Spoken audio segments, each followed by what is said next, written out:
We are 3 days away from the NFL draft, so what direction are the Buccaneers trending in? That and more on today's episode of Locked On Bucs.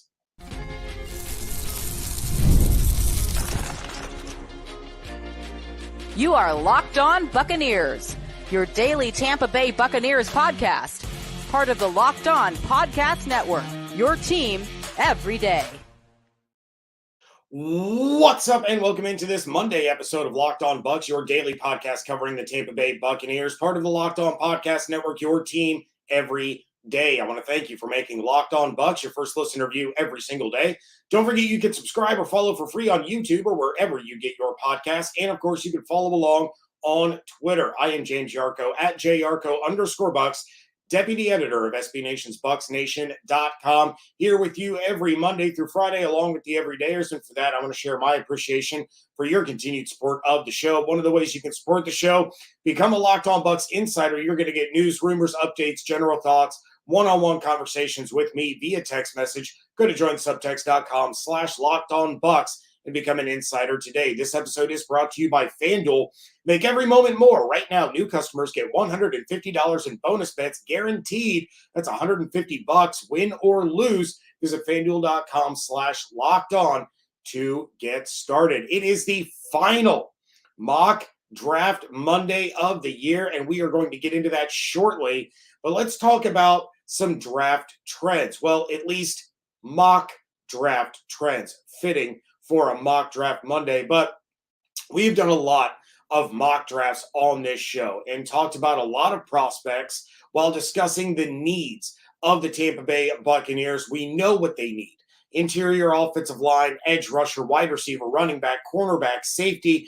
And we know which of those positions are more important than others. Some they need depth, some they need starters, some they need rotational help of guys that are not going to be starters but will be contributors. So diving into the mock draft database right now, the consensus pick for the Tampa Bay Bucs is Chop Robinson, the edge rusher out of Penn State, followed by UCLA edge rusher Laiatu Latu and Oregon center Jackson Powers Johnson. So Chop Robinson has been mocked to the Bucs in 17.6% of mock drafts. Laiatu Latu has been mocked 8.9% of the time, and then Jackson Powers Johnson at 8%.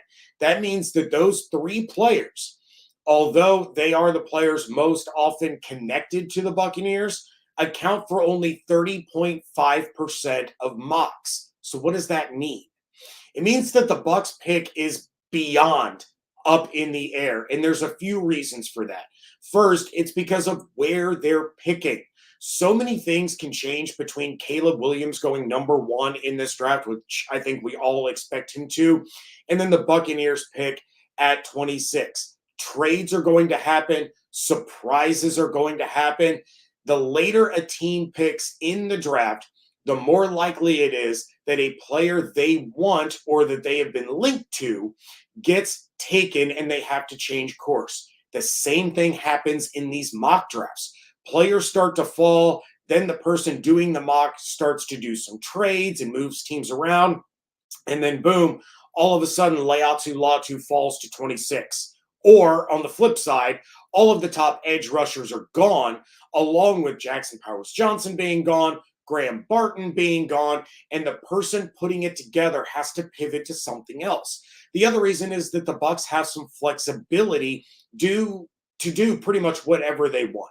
They aren't pigeonholed into taking one particular position. No, Randy Gregory did not fix the edge rusher problem, but he helped give the Bucs flexibility. No, Bredesen and Opeta didn't fix the guard problem, but they helped give the Bucs flexibility. So now Jason Light doesn't have to force a pick on the edge or along the interior of the offensive line if a guy isn't there, or if the guys that are there don't fit what the Bucs want to do.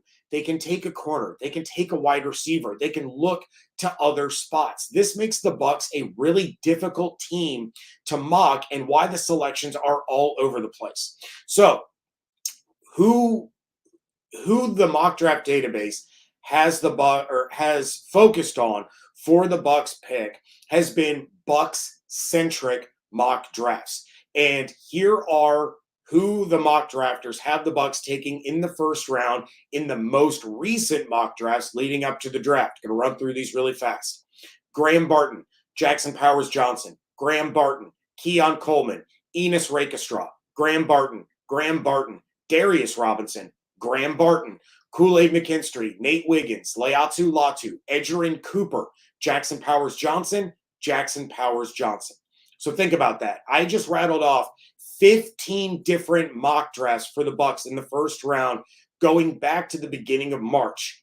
They are, again, Bucs-centric mock drafts. And the most popular pick here is Graham Barton. But he isn't even in the top 3 most commonly mocked players for the Bucs. Of those 15 mocks, you had offensive line addressed 8 times. That's over 50% to go along with 2 edge rushers, 3 corners, a linebacker, and a wide receiver.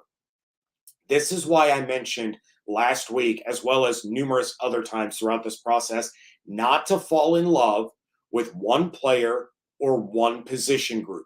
You have to be open to a lot of different possibilities, especially with the Bucs drafting in the back half of the 20s.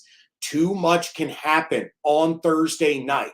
Just understand that the draft is more than just the first round, and there are plenty of other players that the Bucs will get this coming weekend that will help the team when it comes to the drafts on days 2 and 3.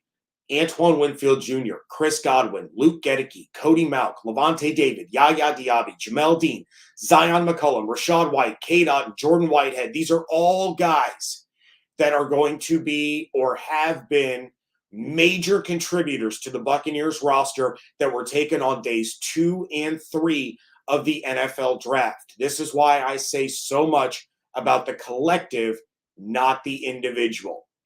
I'm going to give you an example out of my own life that I believe kind of parallels. For those of you that follow me on Twitter, you know that for the last 2 weeks, I have been tweeting a campaign to Bruce Springsteen to play Jungle Land at the concert that I went to on Sunday night.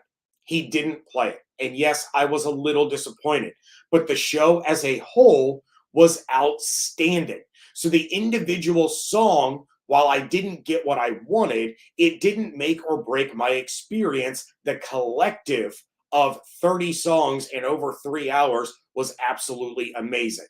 So you have to take a breath, take a step back, and realize the first round is not going to make or break this draft. Yes, they may take a guy in the first round that doesn't pan out all that well. You take a look at Joe Tryon-Shoyinka. You take a look at Devin White. You take a look at some of the other first-round picks that didn't live up to what the Bucs hoped that they would, but the collective is what matters. And you find those contributors, those potential starters, those future starters on days 2 and 3. Going to jump into the chat real quick. And yes, I was going to get to it. I'm pretty sure he's in the chat somewhere. Shout out to Insider Scotty J. It is his birthday today. We got people excited about draft week. Destined for greatness. Catching this live episode on my birthday / draft week. Let's go. Destined for greatness and Scotty J both having birthdays today. Happy birthday, guys. Hope it is absolutely awesome. Lots of birthday love in the chat for Destined for Greatness. Divis Druid says, James, I'm telling you this now. We are going to trade up to get Latu or Verse, most likely with the Rams. Jason will offer a round 3 pick and JTS or something of that caliber. Trust me, bro. We'll see. We will see. I would honestly be stunned if the Bucs traded away Joe Tryon-Shoyinka. No, he hasn't been the edge rush presence that we thought he would, but we know that Todd Bowles is really excited to use him this season, is going to move him all over the field. I would be stunned if they trade him away.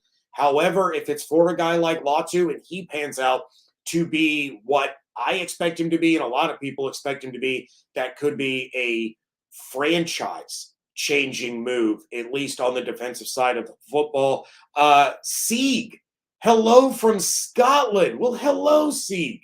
Thank you for joining all the way from Scotland. That is super, super awesome. That honestly just kind of made my day that I got somebody watching all the way from Scotland. But we are going to get deeper into what others think the Bucs are going to do at pick 26. That is next on today's episode of Locked On Bucs, part of the Locked On Podcast Network, your team every day. It's playoff time in the NBA and NHL. Baseball's in full swing, and FanDuel is your place to bet on every game. Right now, new customers get $150 in bonus bets guaranteed. That's $150 win or lose. You can bet on everything from slap shots to home runs to slam dunks, all on an app that is safe, secure, and easy to use. I was super excited to get to watch the Lightning and the Celtics at the same time yesterday during the playoffs.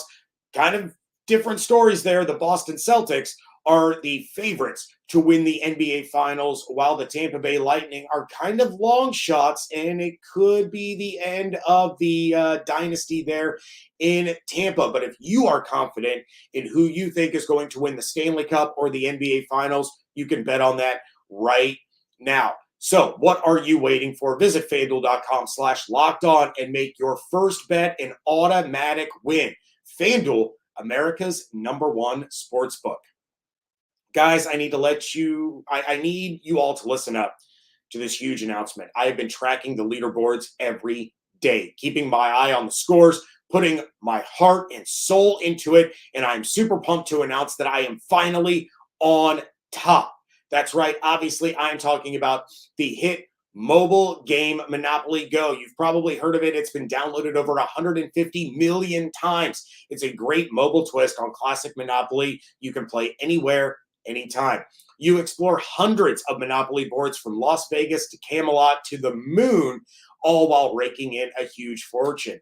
Charge rent on iconic properties just like classic Monopoly, and you can charge your friends rent on your iconic properties. Go after their Monopoly money by pulling bank heists and taking wrecking balls to their landmarks. But my favorite part is the leaderboards, where you can see who's a Monopoly tycoon and who's gone bankrupt. So get yourself on the charts. Download Monopoly Go, now free on the App Store and Google Play.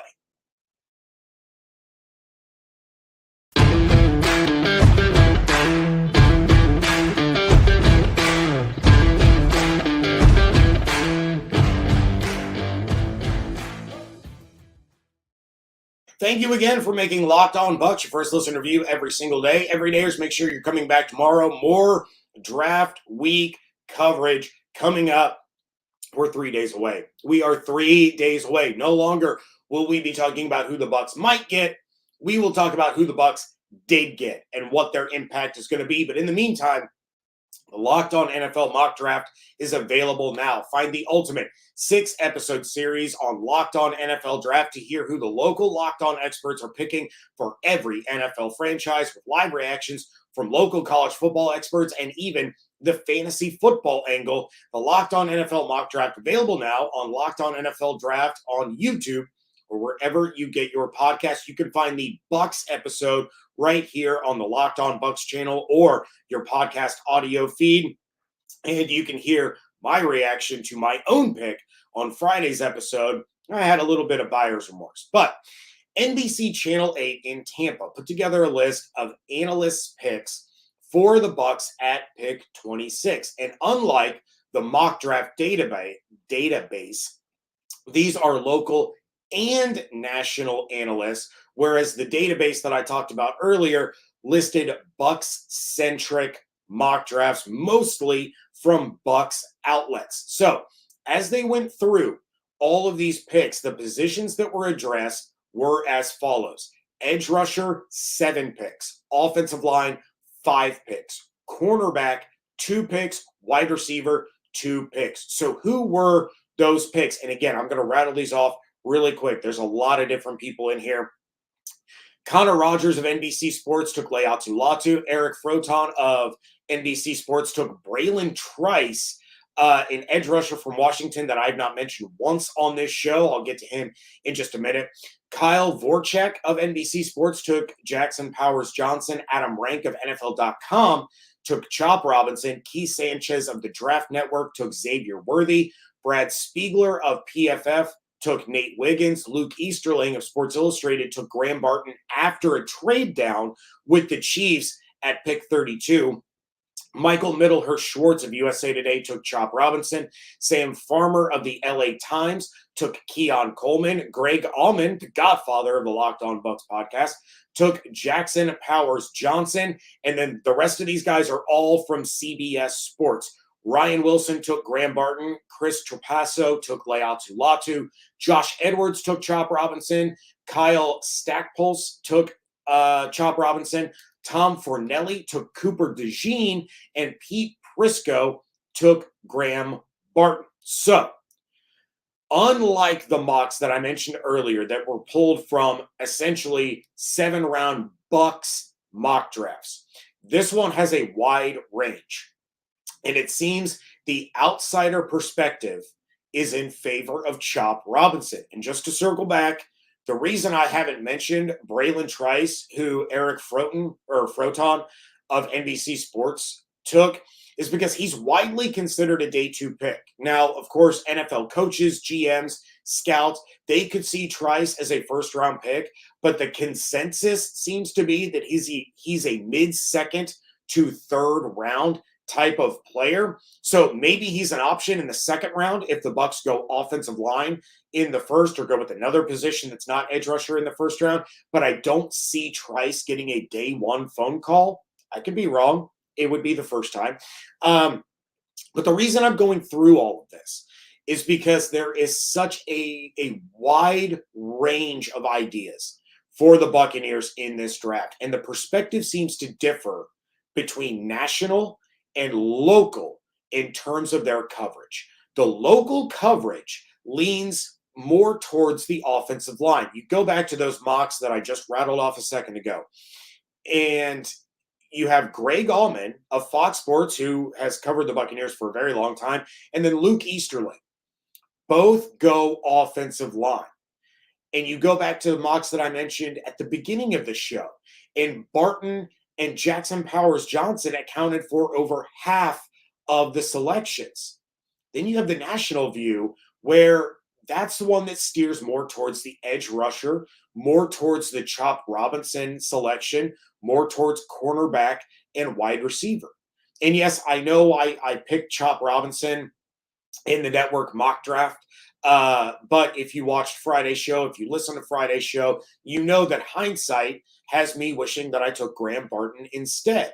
Keith Sanchez of the Draft Network, who I just listed as taking wide receiver Xavier Worthy, he said in that mock draft episode, again, it's on the YouTube channel, it's on your podcast feed, the episode with the Buccaneers pick, if you don't want to go through all 6 episodes, but he said that he would have taken a wide receiver in the first round to help Baker. He put that into action in his mock draft, but he doesn't follow the Buccaneers as closely as I do. I understand why he would want Xavier Worthy, but he doesn't follow the team as closely as I do, or Greg Allman, or Luke Easterling, or the guys over at Pewter Report and Scott Reynolds in his mock drafts.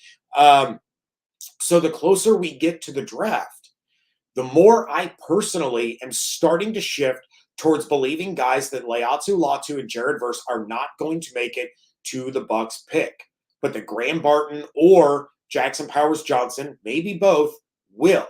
And the Bucs will look to go in the trenches on offense first, and then come back on day 2 and look at players like Marshawn Nealon, Braylon Trice, Jonah Ellis, and so on. And maybe the Bucs end up going back to the free agent well to bring in another edge guy and just go with a full-blown rotation this year. If the guy that they want is gone, or they don't have an edge rusher that they really love, you have guys like Yannick Ngakoue, Bud Dupree, Carl Lawson, Manuel Agba, all still out there that the Bucs could bring in on a 1-year deal like they did with Randy Gregory and go full-blown rotation, keep guys fresh, and try to address the pass rush, or at least put a Band-Aid on it for this year in that fashion. So they can still try to address it in other ways. You go back to Wednesday's episode, and Evan Klosky took Johnny Newton in his mock draft. And again, that was another way to address the pass rush without taking an edge rusher. In the chat, real quick, Al Bundy says, I would love a wide receiver like Adonai Mitchell, but it really makes minimal sense to take a wide receiver. Baker doesn't throw to any wide receiver other than the first read of the play. I don't necessarily agree with the latter half of that statement, but Adonai Mitchell is in the cards for the Buccaneers. They could absolutely take him. I dove into that on my Chris Godwin episode about a week and a half ago, that he's in a contract year. You need that big outside threat opposite of Mike Evans so that Godwin can go back to the slot. And then who knows if Godwin is going to be back next season or not. So you can get your wide receiver 3 in the first round this year, and he becomes your wide receiver 2 for the next 4 years.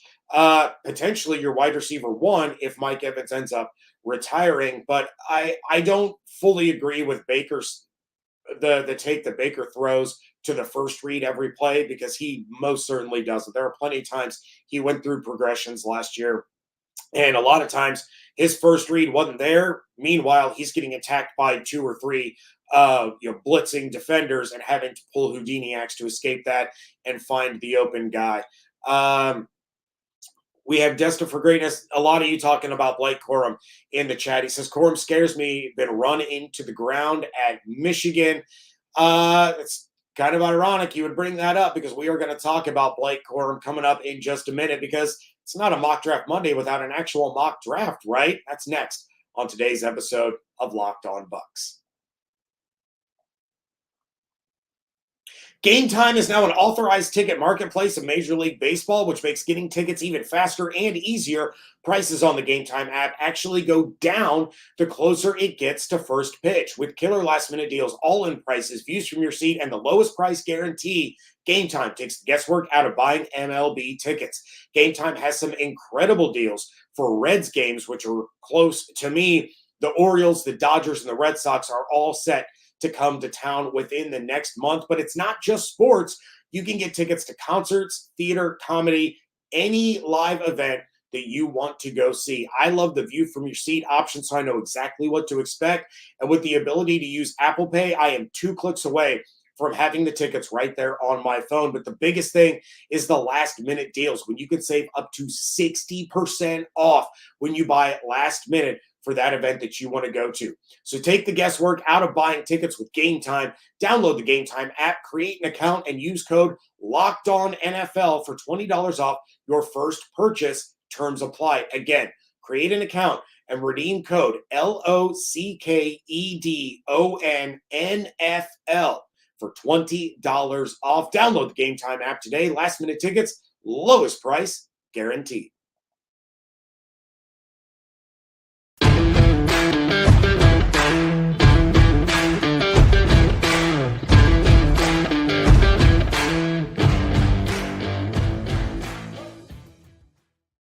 Wrapping things up here on a Monday edition of the Locked On Bucs podcast, and Pro Football Focus did a full mock draft, all 7 rounds, and they assigned one writer to every team to make that team's decisions. For the Bucs, obviously that was going to be writer Trevor Sikkema, formerly of Pewter Report. He was with Bucs Nation before that. He's been around the Bucs for a long time. You guys know him. You guys love him. Good old Trevor Sikkema. He is crushing it right now. So Trevor at 26 took Kool-Aid McKinstry, the corner out of Alabama, saying, quote, with Carlton Davis no longer on the team, the Buccaneers need a potential CB1.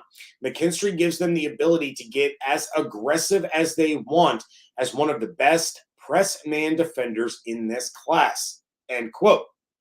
For context, Laiatu Latu, Jared Verse, Graham Barton, Johnny Football Newton were all gone. But Trevor took McKinstry over Chop Robinson. All right, fine, no big deal. But also over Jackson Powers Johnson. Then moving forward in the draft, at 57, he took tight end Jatavion Sanders from Texas.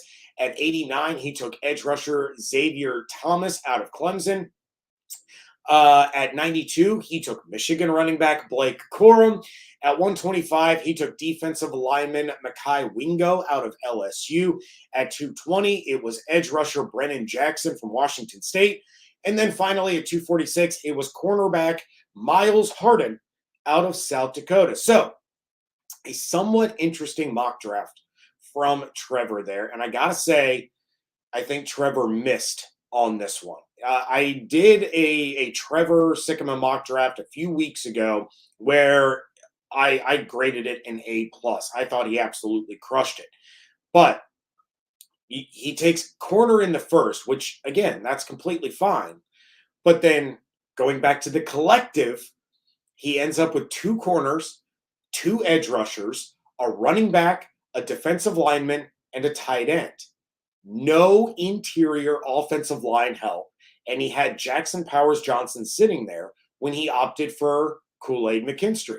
So Trevor knows a ton about these prospects inside and out. He knows the Bucs as well as just about any draft expert is going to know the Tampa Bay Buccaneers, but I'm not sure if things just didn't shake out the way he thought they would or kind of what happened here, but not addressing offensive line at all is absolutely crazy to me. And if you remember, I did a mock draft last week where I took tight end Jatavion Sanders in the second round, and a lot of listeners, a lot of viewers hated that idea of taking a tight end with the second round pick. Now, is it a possibility that the Bucs do exactly that? Absolutely. And in a lot of ways, it makes sense.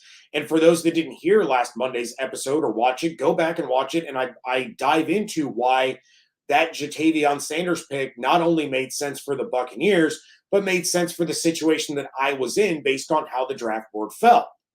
But to me, you cannot come away from this draft without offensive line help. You just flat out can't. Jason Light could probably get away with not taking an edge rusher before he could get away with not helping the offensive line at all. It's just there's no one there. You have Bredesen, you have Opeta, and again, maybe they are sky high on those guys and believe that Opeta is going to be their starting left guard. They believe that he can go in there and step in and be that guy. I personally don't. I think if that was the case, he would have gotten a lot more opportunity a lot sooner than he actually did, or he would have carried some sort of demand on the open market. But I just don't see Opeta being that guy. You heard Patricia Traina of Locked On Giants on this show talking about her feelings on Bredesen, having seen him start at multiple offensive line positions for the Giants. He wasn't a viable starter, and the Giants' offensive line really wasn't all that great last year. So as much as I generally think Trevor's mocks hit the nail on the head, I think this time he ended up hitting his thumb instead of the nail. Going to jump into the chat one more time before we get out of here. Let's see who we got. We got Devin in the chat that says load management with Corum will be crucial, but having him along with White will produce a consistent run game, making them interchangeable. I agree with that. I agree with that quite a bit, Devin. And you're 100% right. Load management is going to be crucial. And with Rachaad White, with Chase Edmonds, that load management for Corum is built in because he's not coming in to be the RB1. He would be coming in to be a rotational guy. But again, this is someone, and I've hammered and hammered and hammered this. I'm probably going to say it at least 2 more times before draft night, and I'll probably say it over the course of draft weekend. You have to bring in somebody where you don't lose anything when he's on the field, but he brings a skill that they don't already have in the room. Corum, again, is an elite, at least he was in college, an elite short yardage back. And he can turn those 3rd and 1s, those 4th and 1s, all of a sudden into 20 to 30-yard gains. He can house it from anywhere, but he can get through the most minute crease in the offensive line and hit that second level with burst. He is strong, he is compact, and he is so good in goal line situations. That is not something that the Bucs currently have. Rachaad White is all right in those short yardage situations. He's all right in those goal line situations. Corum would take that part of the Bucs offense up a notch. Meanwhile, if he's on the field, he can still catch out of the backfield. He can still pick up blitzers in pass protection, and he can still run up the middle or bounce to the outside with really solid speed. So Corum checks off all the boxes, but I get those of you in the chat concerned about his usage at Michigan. This is why NFL teams view running backs so differently now. They basically view these guys more often than not as one contract guys. After that rookie contract is done, they move on and they find a new one. Very rarely do we see these running backs get these mega deals in free agency. And more often than not, when they get the mega deals, it's the team that drafted them that's paying them, and then they end up living to regret that decision. We've seen it time and time again. Running back is my favorite position to watch. And it stinks that it's kind of gone away from the way I grew up watching football, where running backs were everything. But when you're talking about a running back like Blake Corum, and you guys know I love Audric Estime, he got a lot of work at Notre Dame, but he was much more part of a rotation there than Corum was at Michigan. When you talk about the load management and you talk about how much he's been utilized already in college, he is built in to a rotation where he's not the guy. He's not the RB1. He's not taking 50 to 60% of the carries. So I think that will add some longevity to Corum's career if he goes to a place like Tampa. With that, I am going to bid you all a fair adieu. Coming up tomorrow, more draft countdown, diving into, I've promised some of you that I was going to talk about Ricky Pearsall. I have not done so yet. I will. I am going to bring you my best of the rest and players that I really like for the Buccaneers that I just have not talked about yet up to this point. I'm going to give you my top 5 best of the rest. In the meantime, if you if you have any questions, comments, anything at all, you can reach out on Twitter at Locked On Bucs, at @JYarcho_Bucs. Make sure you're checking out everything going on over at BucsNation.com. Subscribe to the YouTube channel. Subscribe to your favorite podcast platform. I am here with you every Monday through Friday. Lots of live episodes coming up this week. We're going live Thursday night after the Bucs pick in the first round. We're going live Friday night after the day 2 picks. We'll have 3 players to talk about there. And then just all the fun talking about the players that the Bucs picked. And become a Locked On Bucs insider. Go to joinsubtext.com/LockedOnBucs. Hope you all have an absolutely outstanding day. And again, happy birthday to Scotty J and Destin for greatness. Appreciate you guys so much. Stay safe, stay healthy, fire the cannons. I want to thank you so much for joining me right here on Locked On Bucs, part of the Locked On Podcast Network, your team every day.